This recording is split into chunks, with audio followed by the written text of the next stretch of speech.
Hello, everyone. My name is Jennifer Narramore. I'm a radio broadcast meteorologist for the Storm Report Radio Network. I'm also the owner of Tornado Talk, a website all about tornado history.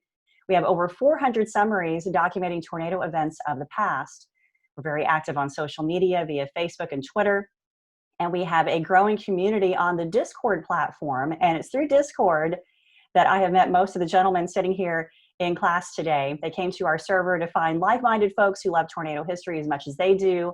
And these guys have really delved into these tornado stories.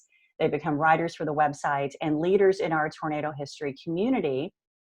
For Virtual Weather Ready Fest, we thought we would present a tornado talk about one of the events written about on our website. We are looking at an F5 tornado that struck Rochester, Minnesota on August 21st, 1883. And the author of the summary, Nelson Tucker, will lead us through the event. So Nelson, you are up. Thank you, Jen.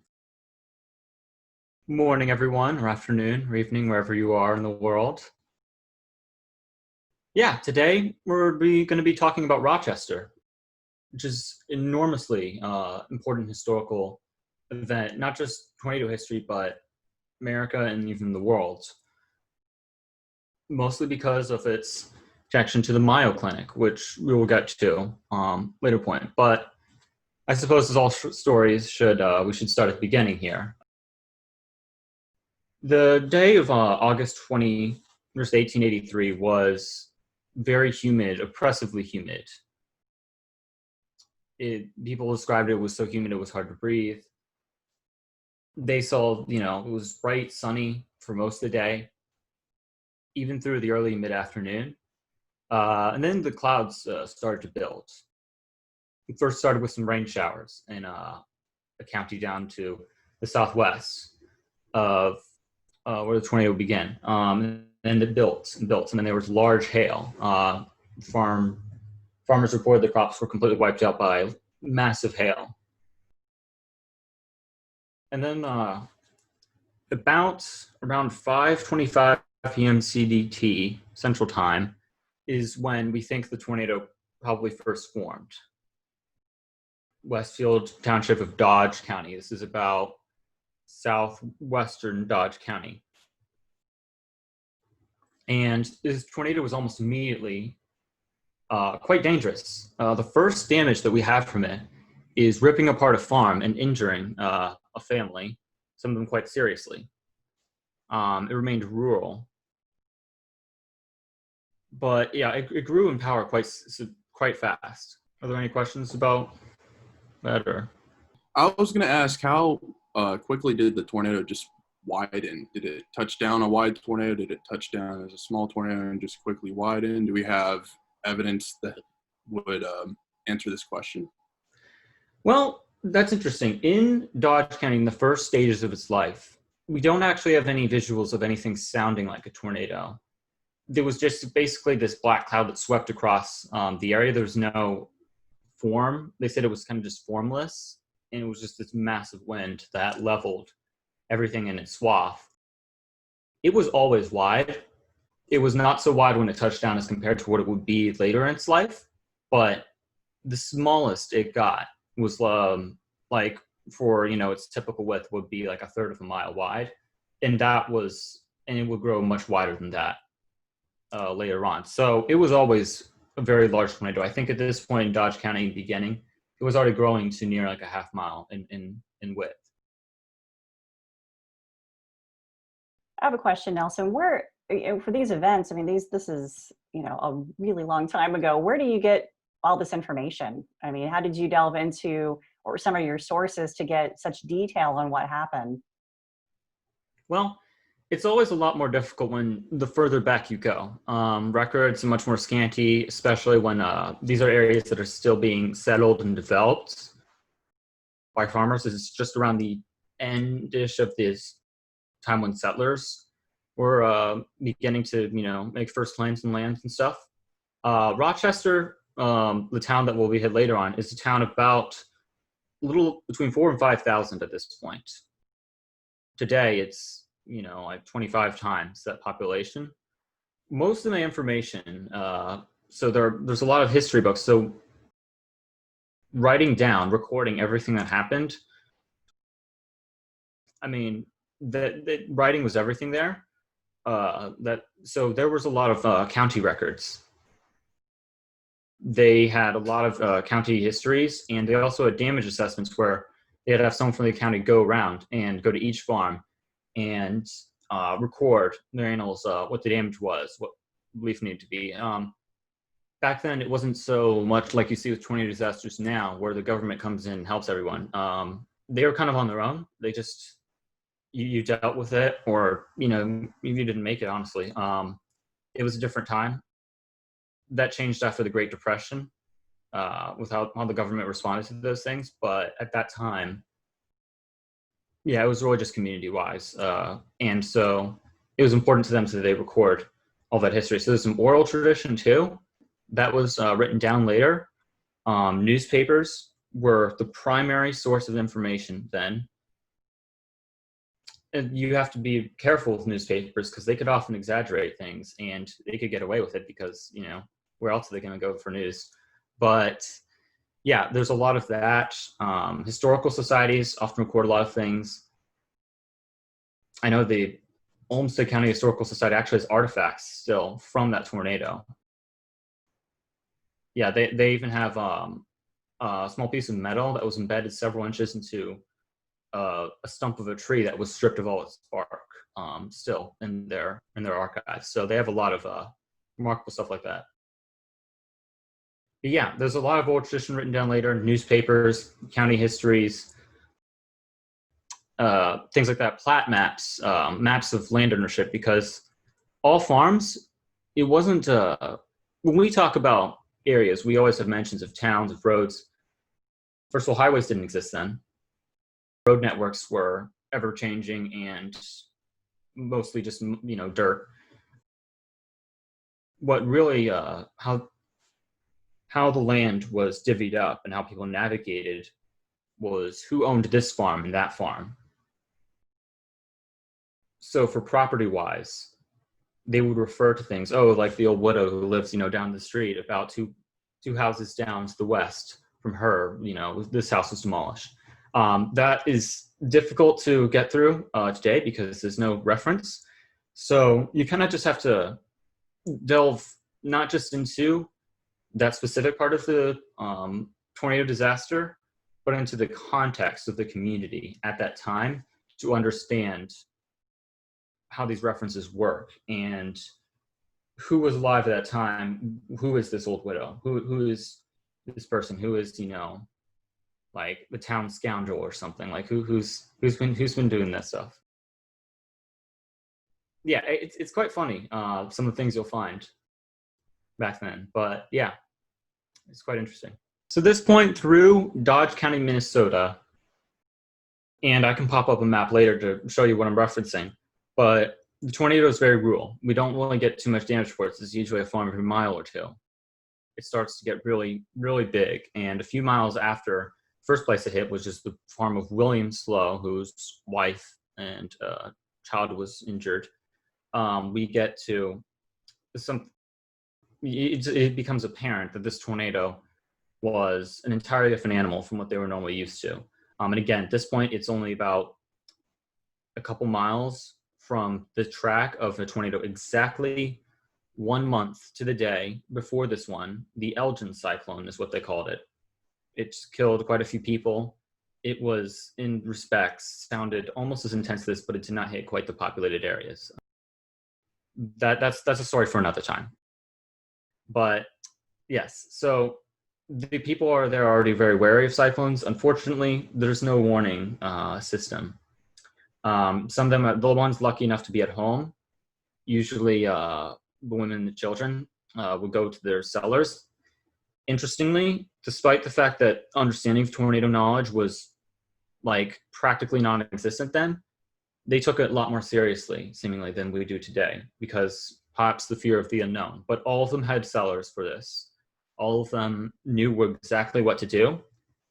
It's just unfortunate that there were quite a few still out in the fields, because this is the prime time for the corn crops. Chucking those in. So about 6 miles after touchdown, you had Frank Helmbrecht and his wife were heading home after checking on the health of their crop field about a mile away. They were overtaken. They did not recognize what was happening. And there is no description, in fact, of a tornado-like shape for the storm in that county. It must have been rain-wrapped. So they were overtaken on the way back home. They didn't know what hit them. Frank was very badly injured. His wife, they were holding on to each other. She was torn from his grasp. They found her in a cornfield a long distance away the next morning, missing a few limbs. So we know at this point it wasn't hitting only that many homes, but we know it must have been exceptionally powerful. Next, we hear about a mile or two on, we have some homes of, I believe it was the Mulda family. We have these, we don't really know when they say these are the finest homes in all the county. We don't really have any context for that. We have a lot of old farm homes that are much easier to destroy than ones we have today, but it's not quite as close. It's not quite so different as you might think. Stone, brick homes, those homes actually had quite solid construction. So we had these large multi-story homes that were wiped clean. And unfortunately, there were some fatalities inside some cellars. There was a wife and child, mother and child, who were both killed. A mother of one of the victims was critically injured also when the house collapsed into the cellar. But yeah, the storm was very deadly in this county, despite only hitting like 20 or so properties in any form and only directly striking a couple. So we know it must have been very powerful. It probably reached width about 3/4 of a mile in that area. We also know that cornfields were just decimated. That was also a bit of a problem because you've been working on your harvest for all year and suddenly it's gone. And now your house has been destroyed by a tornado. You've lost your income. There's no government help in this time. The community already around is destitute and reeling from a tornado a month earlier. It was a bad situation. It was a hard time for that area. Well, a lot of that kind of gets missed in today's history, but it was a big struggle to recover. And sometimes communities didn't recover from tornadoes. Sometimes they just disappeared.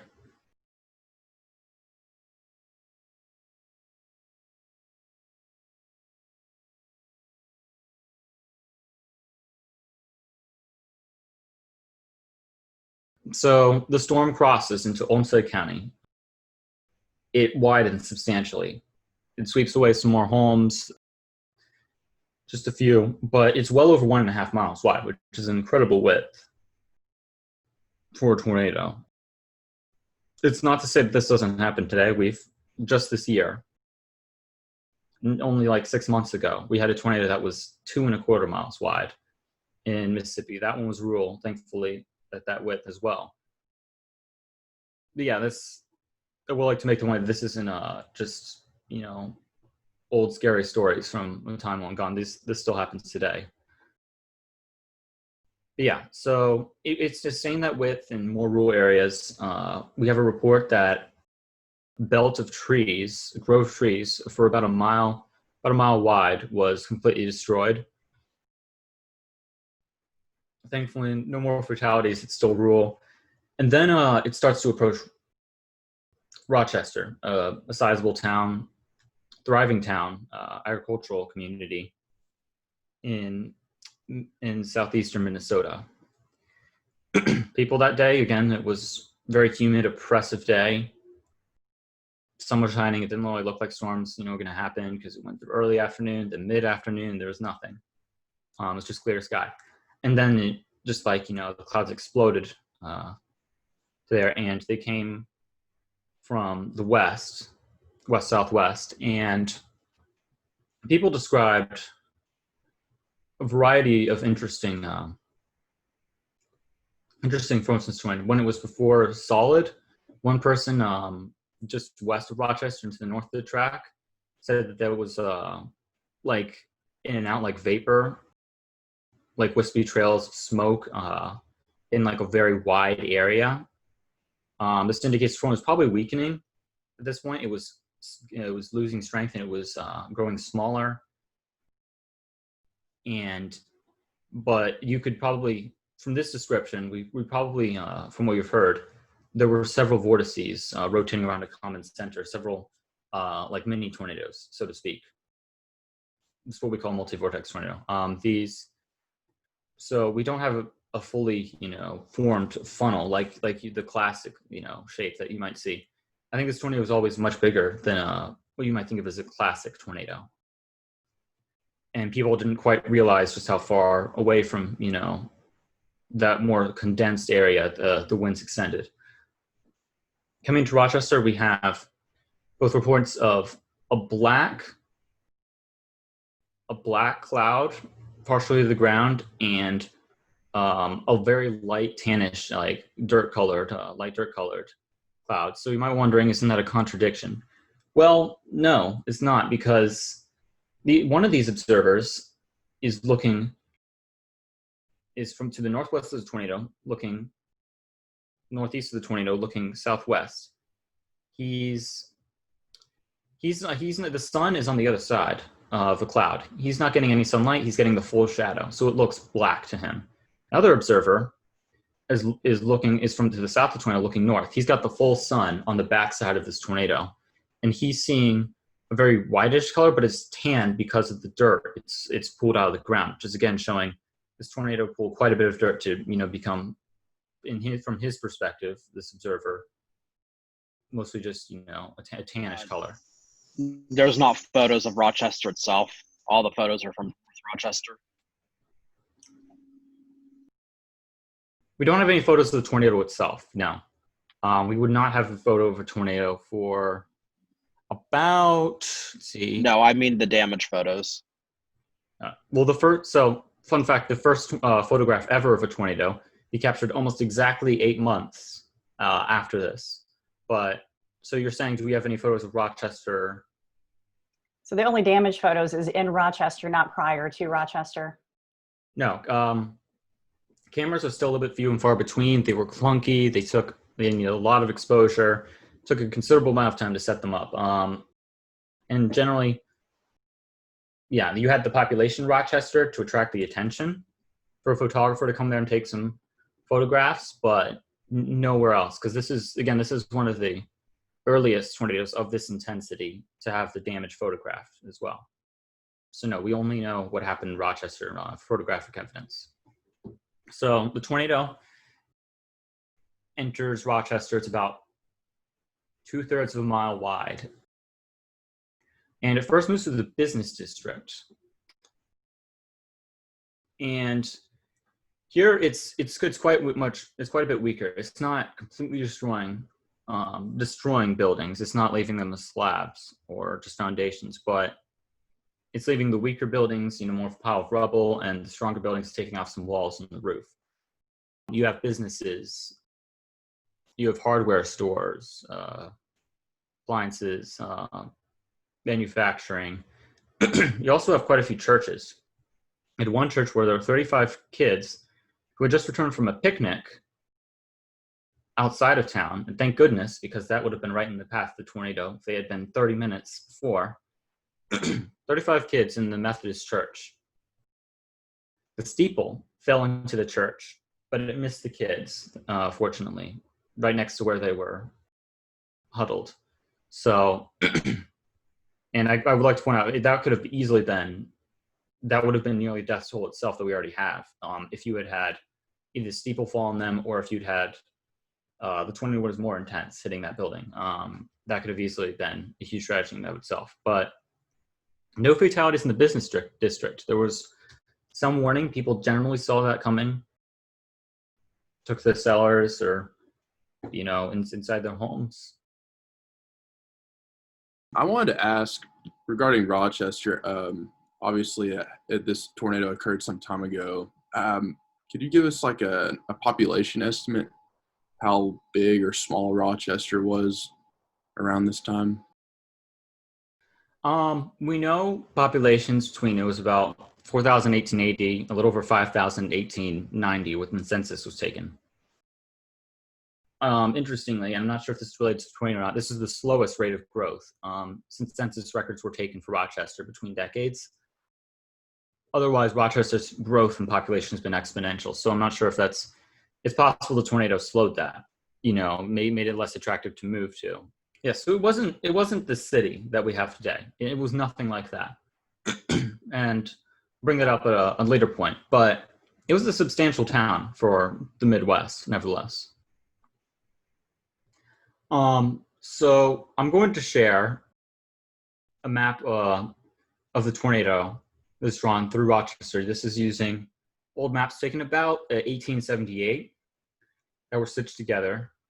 And you can see here, this is the Polygon Tornado. Right now, we're talking about is the business district is near the Methodist church area.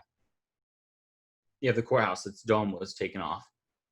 Congregational church also lost its steeple. So then this tornado starts making a sharp turn in the damage to the northeast. And it's suddenly a lot stronger. It's approaching more agricultural warehouse areas.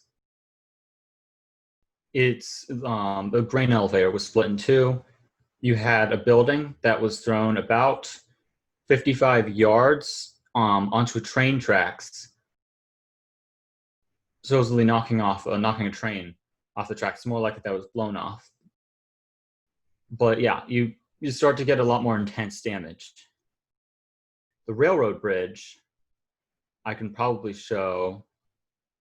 All right, so this is the bridge that was knocked off. By the way, this would now be downtown Rochester. You have big buildings on the other side of this, and on this side, at this point, there was no buildings here. But you see the steel framing. Okay. You see the steel framing. You can see it's still barely connected to these pierings. Some of the capstones were taken off.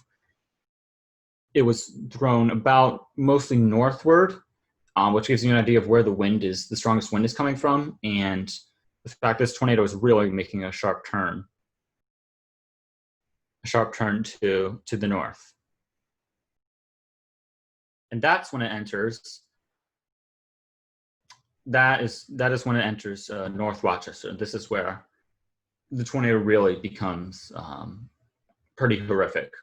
These are images I stitched together from various photographs that were taken from mills showing the area. This is the North Rochester area. You can clearly see the multiple vortex structure in this photograph. You can see homes that are just completely destroyed and their debris is windrowed away from the foundations, but you can also see homes beside them that don't look like they have any damage at all. Oh yeah.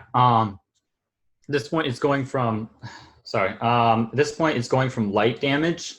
The railroad bridge was over here. The business district, it was pretty uniform but moderate damage. And suddenly you're having these little spurts of really intense. You've got a home on the far bottom left. You see there's a foundation actually built right in that text. That was a two-story home that was just blasted down in this little thin line. You can see the breeze going in between two other homes that have lost some pieces of roofs, but they're mostly intact. There's another home between the home that was just to the right of that one and another home, the next standing home to the right. There's one between those two that was also flattened at the same time. So you can see that there's several vortices at once that are destroying homes but leaving homes in between intact. A very fine line. You go to near the center, you see one home still partially standing, and then you see this streak of debris just like rode along the ground.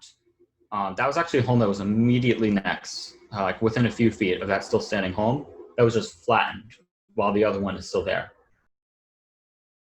So you get a sense how volatile this tornado is becoming as it's suddenly strengthening again.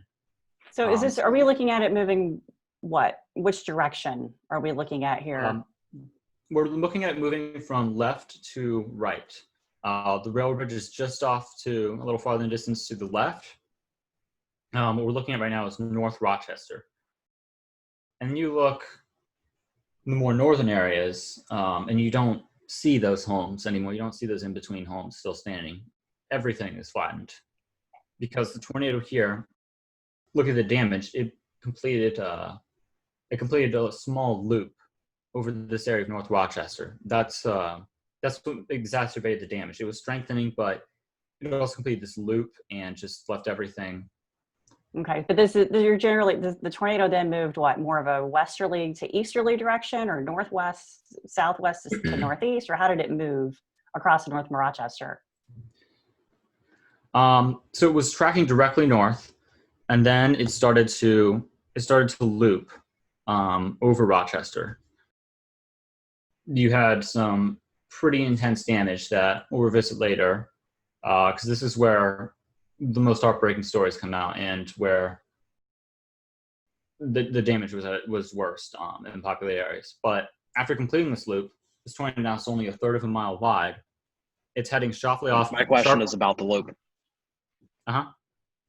So, Go ahead. how do you know it made a loop? Because I know, like, with the 2013 Moore tornado, it made a loop like that. And they were able to determine that based on radar, if I remember correctly. There was no radar in 1883, so how do you know it completed a loop? That's a great question. Going into this project, I had no idea. No one ever talked about, any of these old tornadoes completing things like loops. And I started to notice that things weren't adding up. With what I could reference with photographs and mapping the damage, it didn't make sense. The tornado's track was relatively clear and not sharp. It was just kind of, if it was turning at all, it was very minute and hard to notice with the track.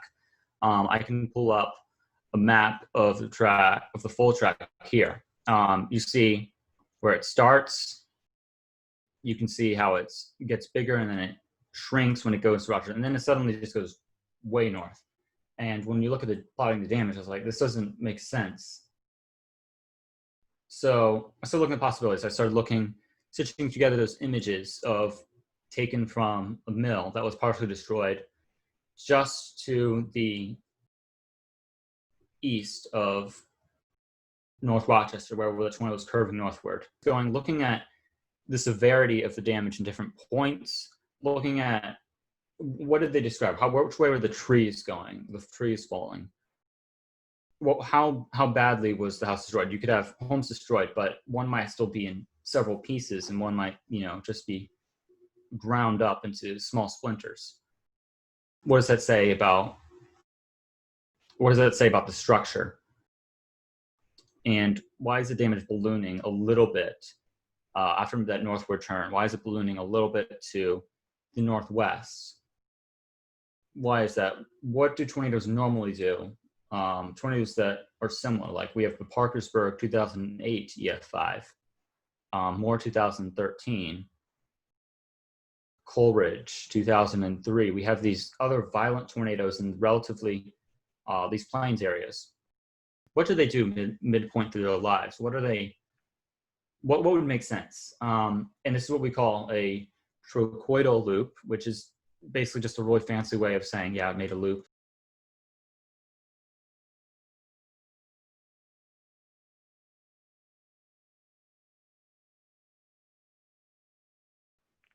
But yeah, it changed structure very quickly in size and characterization of how the damage is occurring. It went from spotty to suddenly complete, but small. And why was it so concentrated in that area?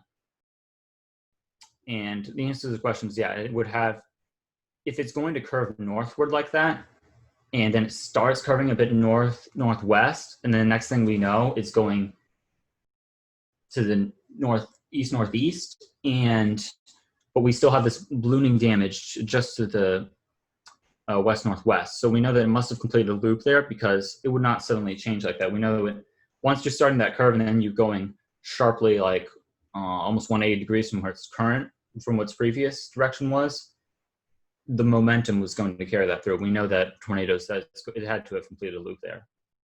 And it's the only way that makes sense with the damage. Oh, I got something.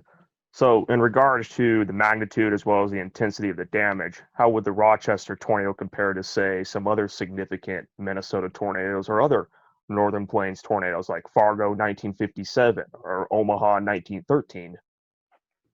Oh, that's interesting. I think it depends on what you're looking at. If we're looking at the most intense portions of this track, Rochester probably exceeds the two examples you gave me, Fargo and Omaha 1913, 1957. Rochester was an exceptionally intense tornado from Minnesota. It's not like a boogeyman that's never happening again. It's not, this old tale myth. It's very real. We've had this happen. We've had this happen in modern times. It will happen again and again and again. Tornadoes, climatology, that continues. I do want to stress that this is not, some old thing, some ancient disaster that is just a freak, that will never happen. We have seen parallels for this. It was very intense, and unfortunately, it would hit Rochester while it was still quite strong. I feel that it was stronger in other parts of the path, probably closer to the beginning, and then about just after hitting Rochester was probably when it was strongest. But yeah, it was quite a devastating event. I have a question, Nelson, and maybe you can demonstrate this through some of the damage photos, but the rating of this is F5. And obviously the Fujita scale did not occur until, a really long time, another 100 years later, that we were actually using it more. How do we make that determination? Are there damage photos that show F5 damage and why that rating was then given? Because and maybe talk a little bit about how we do that. What is the process of assigning some of these older tornadoes of an F rating? I think there's two answers to that question. One is when we're talking about really old tornadoes like 1800s, and one's just pre the Fujita scale, but only going back to 1950, you have basically what they did early on after the Fujita scale was created in 1971 by Dr. Theodore Fujita, who created this to rate tornadoes. And he basically just had a lot of college students going back to 1950 and rating these. Sometimes it worked out, sometimes not so much. But for ones earlier, that actually goes back to someone named Thomas Grzoulis, who I can say it's not exaggeration to say that he is the greatest tornado historian of all time. He has documented every single significant tornado the past few centuries in America. He assigned these ratings based on his knowledge of the damage. So you have an F5 sweeping away, slapping well-constructed homes. But what is a well-constructed back then? It's hard to say. It's not impossible, actually, like some people might think that this is older construction, they can't be that good. Well, there are situations where it can be. You have colonial homes built out of solid stone. Sometimes walls can be a few feet thick, and these multi-story structures can have inadvertent reinforcing. But usually it's contextual.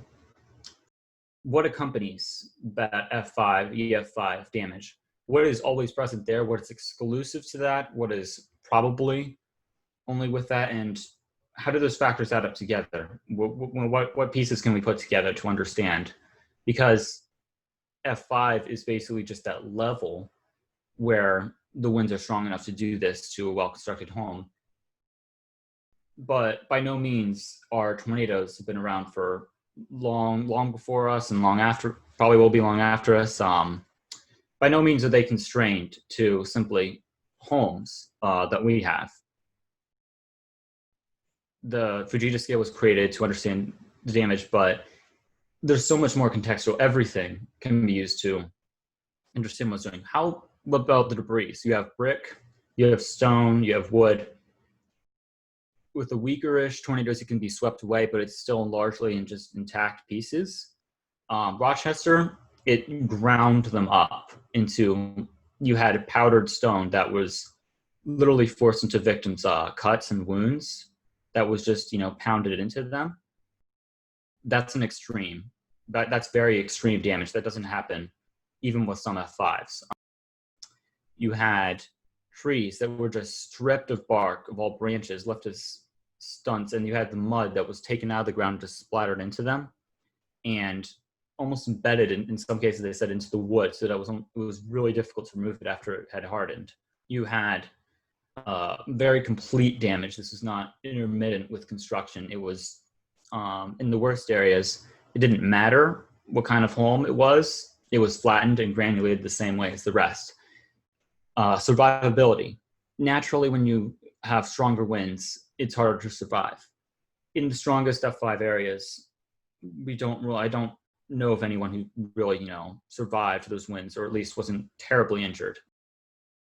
People were literally torn apart. People were unrecognizable. And there'll be more stories about that later. But when you have the contextuals of the damage, there's so many things that go through. So we can talk through some of that damage. So let's start with where is the photograph of so this is Cole's Mill.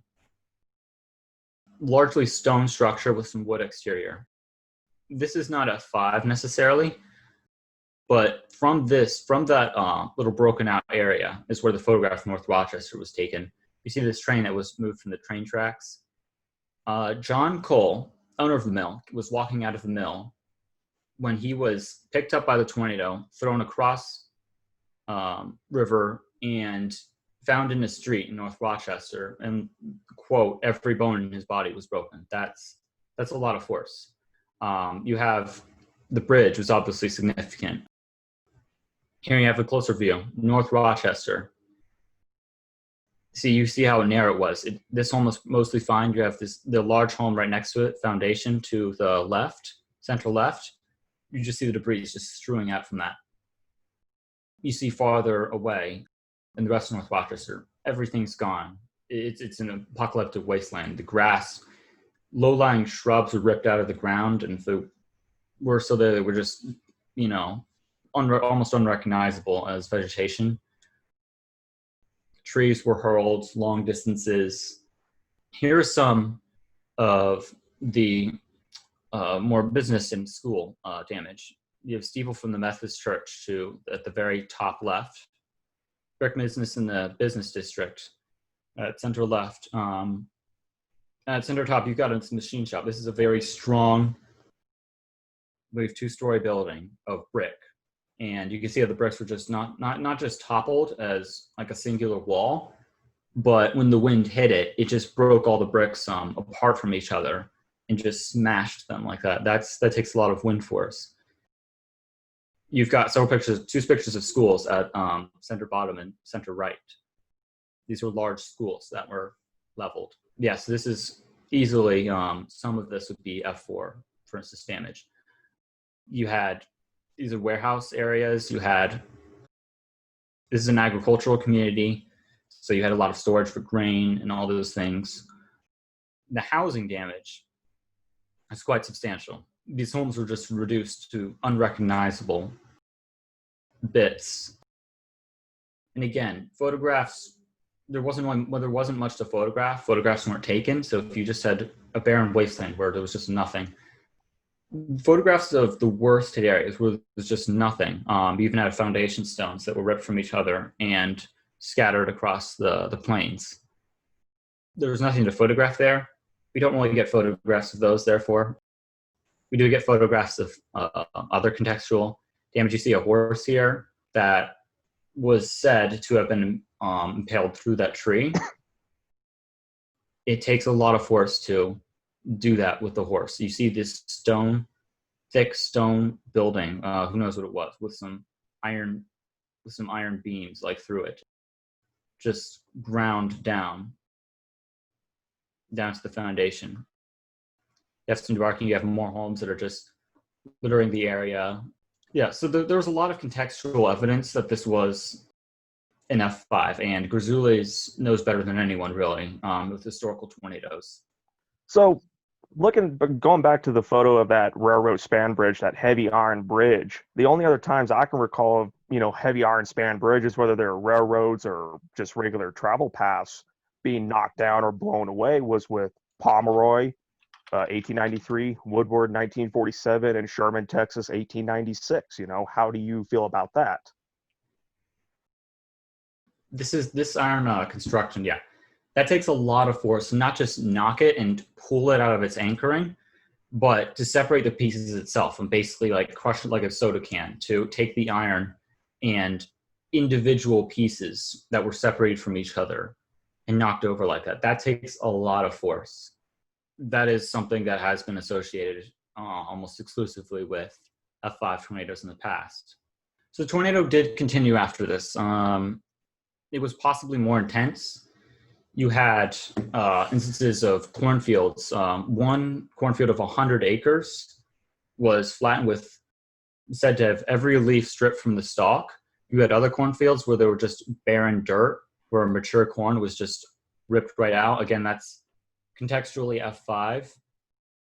After Dr. Fujita, the creator of the Fujita scale, actually listed that as F5 damage when you have fully mature corn and it's just scoured to dirt, nothing. You had gravel ballasts, little bits of gravel along a railroad ripped out. You had a lot of, there were a lot of other contextual damage that could go on for a while. But yeah, so this is a horrific scene. And we found that it probably killed about 39 people, most of those in North Rochester. The home housing damage after the tornado, there was no, National Guard to help. It was, the community. The community had to do that. They worked all through the night, all through the next day, and then onwards and onwards to try to rescue people. They had no hospital system. They had injuries that maybe could have been prevented, they believed, but from death, but they died anyways because there's not the help. You have a convent with a few nuns, and charity, was naturally what they did. But besides 3 doctors, some of whom are still studying to become medical professionals, Dr. Mayo, they were overwhelmed. A lot of people died that probably didn't have to die. After this tornado, the leader of the convent, Sister Alfred, she approached Dr. Mayo with an idea several months after the tornado. Let's build a hospital because this was unacceptable. We can't have this happen again, never. Dr. Mayo was at first skeptical, actually, because what we think of as hospital, it was not what they thought of hospital. Hospitals were usually, back in those days, where people went to die. They were, if you were rich, you got a private doctor who came to your house. If you were poor, you went to the hospital. They're very unsanitary, easily infected, all sorts of diseases floating around. It was not a good place. It had a bit of stigma to it. So Dr. Mayo was like, that's not a good idea. And then said, no, we're not doing it like that. We're going to do it better. We're going to make it a place with all of the best care for all of the people and make it a clean, happy place where people don't dread going there thinking that they're going to die, but they're thankful to go there. So the next 6 years, so they worked out an agreement. Next 6 years, this is to the convent, did everything they could to raise money to build this hospital. It was designed by Dr. Mayo and his sons, who were also doctors, to be the best that they could have it at that time. It opened a little over 6 years later, and I can show you what it was then versus, so here we're going to have so this is what it looked like in 1898. It's a pretty nice place. It's small, not what you think of a hospital, but that was very nice for the time. It was hugely successful. It changed what we termed hospital to mean, from that place where you go to die to where you go to live. This is hugely important. Here's what it looks like current day, and this is just this is just where the old structure was. It's actually a lot bigger than this because there are actually over 30 main Mayo Hospital buildings in Rochester alone. And Rochester is now one of only 3 cities where they have their main centers for medical science. The Mayo Clinic changed the world after this. We have the scale for grading cancer. That's them. In the current age with the pandemic, they process a lot of those COVID tests. They have done so much to advance things. They are now the number one in the United States, as of right now, in 2020, the number one ranked hospital, the best hospital in the United States. They're still doing stuff, like you said today, with the COVID testing and stuff like that. But they also do things, if you have an Apple Watch, Series 4 or 5, they have EKG monitors built into them. The Mayo Clinic is actually doing studies using AI and reading your EKG results. If you have that enabled, you can sign up for that study. And they are having really great success by doing that. And this stuff would not be happening if it wasn't for this tornado over 130 years ago. No. And I would like to point out that this was not what you think of as a tornado. You've got some trees down in your neighborhood. This was that so bad as to bring out something so good, to swing the other direction like a pendulum. To the Mayo Clinic. That came out of this is a wonderful thing. It really changed medical science forever. It changed what a hospital was. It is like for cancer. If you know someone who survived cancer, a lot of that is partially due to what the advances that the Mayo Clinic has made in this stuff. And it all came 135 years ago, just a small Minnesota town hit by a tornado. This happened quite a few times more. You still have small towns hit today with these tornadoes. There's something different about this one. And the ripple effect from this has been quite dramatic.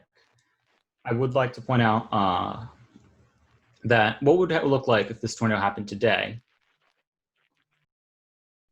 It would be a whole lot. It would be a different story. We have warning. We also have a lot more people that would be in harm's way. Near the bottom left is where that main Mayo Clinic building is. They have 30 others right in this city alone. It would go through multiple skyscrapers. It would tear through thousands and thousands of people's, homes. This still happens. This can happen, will happen again in some form. And we do need to be ready for that. But let's not forget to the past. What we've learned from there, what was taken, that knowledge that was learned from something so horrific, where bodies were just completely unrecognizable to a Mayo Clinic that has changed so many people's lives. Yeah. Any questions? Well, I guess my guess is what inspired you to do this summary, Nelson? Like, what made this tornado so fascinating, besides just the inspiration and founding of the Mayo Clinic? What we all hear of in the tornado community, Rochester is pretty well-known tornado, but it's always, that created the Mayo Clinic. That's important, but we don't need to talk about that anymore. What really went on? Yeah, tornadoes, I'm a geek. I love studying these things. They're fascinating, they're amazing. I could write about them forever. Tornado history is only so much as to what it means to us, to the people it impacted. And it's only, created Mayo Clinic at the end. How did it do that? Who suffered? Who died for that to happen? What was the cost? What can we learn from that? And how can I respect that these people lost so much? And this is what happens when we take away from that and apply to our own lives. So going into this event, looking at cause and effect, it's been a tremendously interesting experience. Yeah. And it's my hope that Nelson writes forever for the benefit of Tornado Talk. He has some wonderful summaries on the website, and you can find this summary in its detail with all of the images, the mapping, just all the statistics on the website tornadotalk.com. I think we're going to wrap it up, our class today. Hopefully everyone enjoyed this. We would love to get some feedback from you. We're hoping to do these more, but this is for our virtual Weather Fest presentation for Tornado Talk. Nelson, thank you for leading this. Guys, thank you for your questions and for being a part of this. And we will talk to you soon.